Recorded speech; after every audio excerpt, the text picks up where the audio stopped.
Question is, should you eat less on days that you don't go to the gym?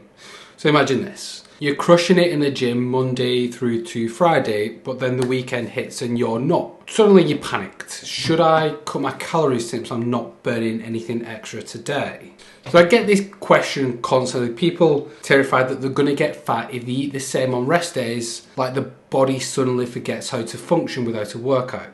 And after 17 years of doing this and training and coaching people, I can tell you that most people are overthinking the rest days and potentially sabotaging the progress because of it. Today, I'm breaking down exactly what happens to your body on rest days, why eating less might actually hurt you, and the simple approach that makes this automatic.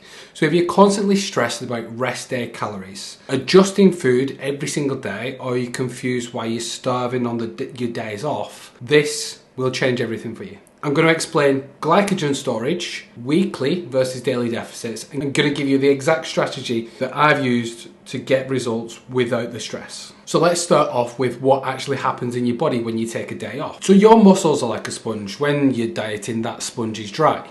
It's depleted and it wants to soak up that energy. So nobody tells you. When you eat the same 2,700 calories, plucked a number out of thin air, on a rest day, they don't turn into fat. Your body doesn't work that way. Most people think that I didn't burn that 500 calories today, so I'm gonna be in a surplus, I'm gonna get fat. But it's completely wrong. When you're dieting, your glycogen stores are low, like a dry sponge. And those extra calories on your rest day, they're gonna fill you back up. They're not spilling out onto the floor.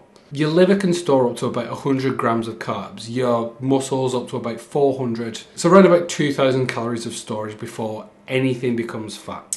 So if you've been in a deficit all week, eating the same calories on rest days, you're just refilling your tank. You wake up on Monday with more energy and stronger workouts, and you'll get better pumps as well. The sponge is now wet. There's no fat gains. You've just recharged the batteries. So think about it like this. Would you drain your phone to 5% and then refuse to charge it because you're not using it right now? That's essentially what you're going to do to your muscles. But here is the bigger picture that nobody talks about. Thinking about your fat loss like a daily report card is wrong. Think of it like a bank account. You don't need every day to be perfect. Some days you can deposit money, some days you can spend the money. What matters is the monthly balance. I had a client that was destroying herself trying to be perfect every single day. And training days she was doing 2,200 calories and rest days was like 1,500. And she was miserable, exhausted, and eventually binged on the weekend. And the reason why is because she was trying to do everything in a single day instead of just balancing it out over the week. Here's the maths. If you need 2,700 calories on training days for a deficit, that same 2,700 calories on rest days might be maintenance. So what? 4 days at a deficit and 3 days at maintenance is still losing fat. Monday through Thursday of 500 calorie deficit means that you'll have a 2,000 calorie deficit.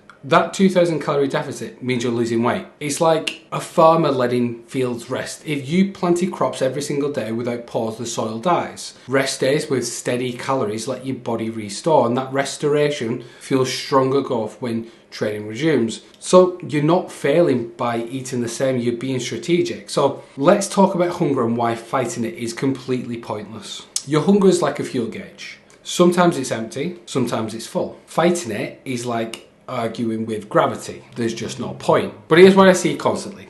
People force themselves to eat less on rest days, even if they're starving. And then they wonder why they binge on Sunday night or later that night, or when they have some kind of treat and they just can't stop. Or the opposite, they force feed themselves on training days because I need this pre-workout meal because the plan says so. And both are wrong. Your body is smarter than a spreadsheet or some list that someone gives you.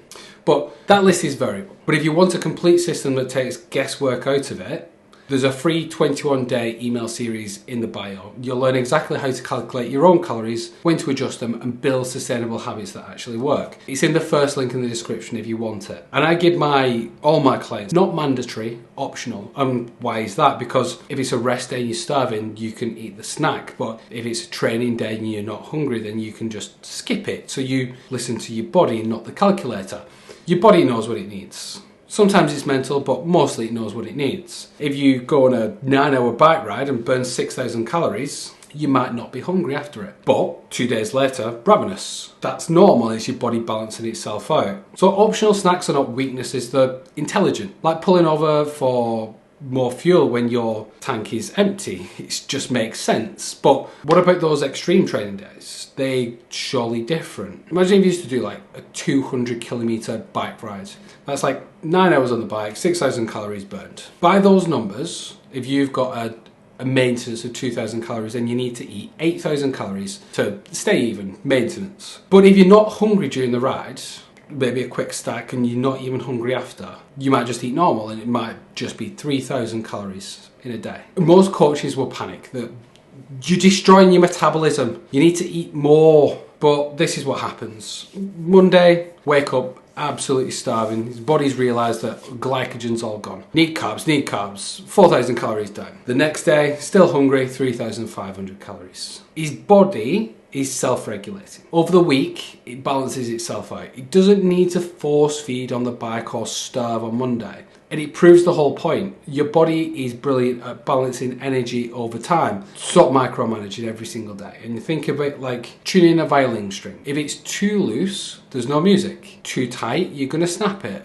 The perfect diet isn't the tightest one, it's the one that you can play the music with. So, should you eat less on rest days? Only if you're actually less hungry. Otherwise, keep calories the same. Let your glycogen refill, trust the weekly balance, and use optional snacks when needed. The perfect diet isn't perfect every day. It's sustainable every day. Stop overthinking, trust your body, trust the data. And if you like this and you actually want to know how to lose fat that is just more than rest day calories and training day calories, there's a video just there. Watch that, all of it, and you'll know more than 99% of people on losing fat. See you in the next one.